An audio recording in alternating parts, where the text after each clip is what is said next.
I've fallen into a honey trap. It's a honey trap that I used to take the mick out of people for. So, long story condensed, I paid $1,000 for this Range Rover, and I love it. I absolutely love it. It's just like, I really love it. I couldn't imagine life without it now.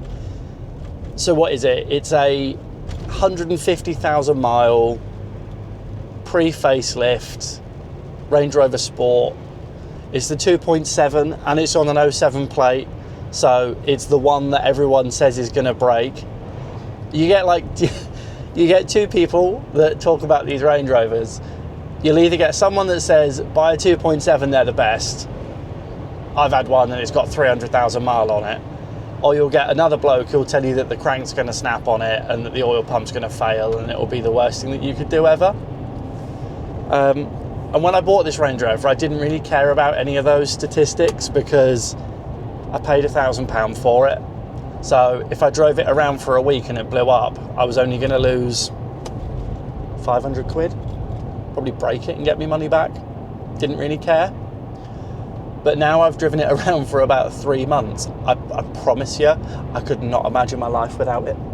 I love it. It's great. It's amazing.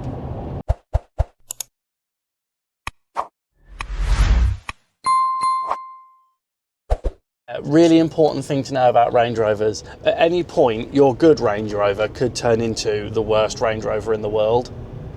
So that's why you have to just take them with a pinch of salt and enjoy them for what they are. Let's show you what a £1,000 Range Rover looks like, because we're going to forget my maintenance. This is still a £1,000 Range Rover. The interior of a £1,000 Range Rover is a really nice place to be.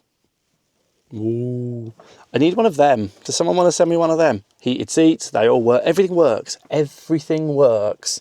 Actually, not true. The only thing that doesn't work is the passenger heater valve only goes half mast on the passenger side, but the driver's side's boiling hot.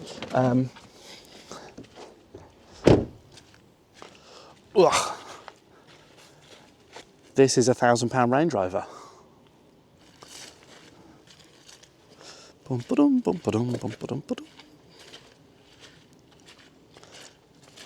It's had a bit of a ding there at some point in its life, but I can deal with that.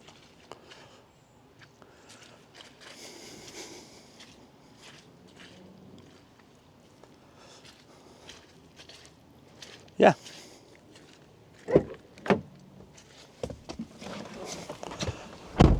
I don't know about you, but I think for £1,000, that is excellent value.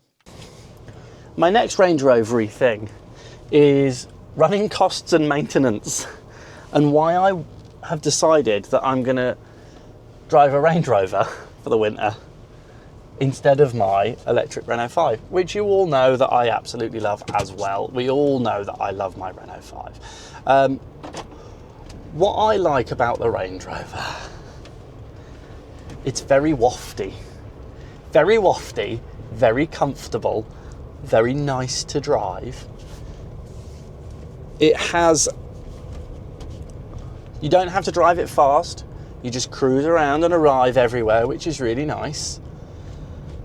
If you don't know about Range Rovers and towing as well, these Range Rovers are the boy. Nothing tows like a Range Rover. Unreal. The tow capacity is ridiculous, and the way that they tow is amazing. The only thing I think that's on par with a Range Rover for towing is a Touareg. A Touareg or a Range Rover are the two things that you want if you're doing lots of towing. What Range Rover did really well back in the day was they didn't water down their core audience. So the Range Rover product appealed to the Range Rover buyers, and anyone that was outside of that circle went to Overfinch or whatever. But where Range Rover really cocked up in the last 10 years is they watered down their core market and started offering things like the SVR, and they became a status symbol rather than a symbol of, well, I've bought a Range Rover because it works for me. And that opinion's probably going to change between various different people. Like, some people won't have that opinion, but that's my opinion. My opinion is that Range Rover shot themselves in the foot by becoming a status symbol of the rich and wealthy, rather than focusing on their core market of users and allowing other people to then tailor to those needs. Range Rover didn't do that. They tried to amalgamate all of those pools into one car, which watered it down and made it shite. Whereas this is a tool that you can drive around luxuriously. This will do everything. It's mint. I love it. Oh, there we go. We were up to 350 miles range for a second there. Now it's dropped off again. What I can tell you is this is hideously expensive to run. Unbelievable. It's 70 quid a month just to tax it. And then you add into that the MPG. Like 25 MPG is like the right sort of average, I'd say. And also, oh my God, a full tank of fuel is expensive. Whee! The fuel tank on one of these is enormous. I filled this up the other day and it was a genuine 140 quid to fill it up. And that 140 quid gave me 420 miles range. To put that into context, my electric Renault 5 has cost me about 140 quid to do 6,000 miles. But I love this Range Rover. I'm really pleased that I've got it. And I'm in the honey trap with it now, where I really like this car.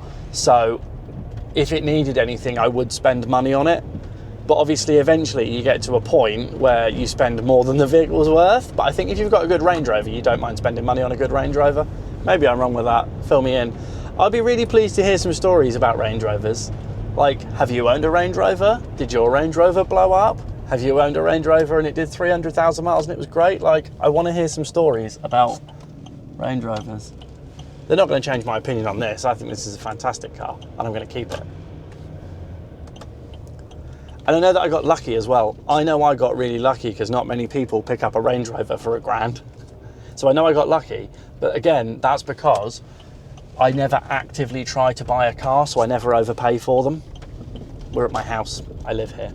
Also, parking a Range Rover outside of your house, this particular Range Rover, is such a good way to piss your neighbours off.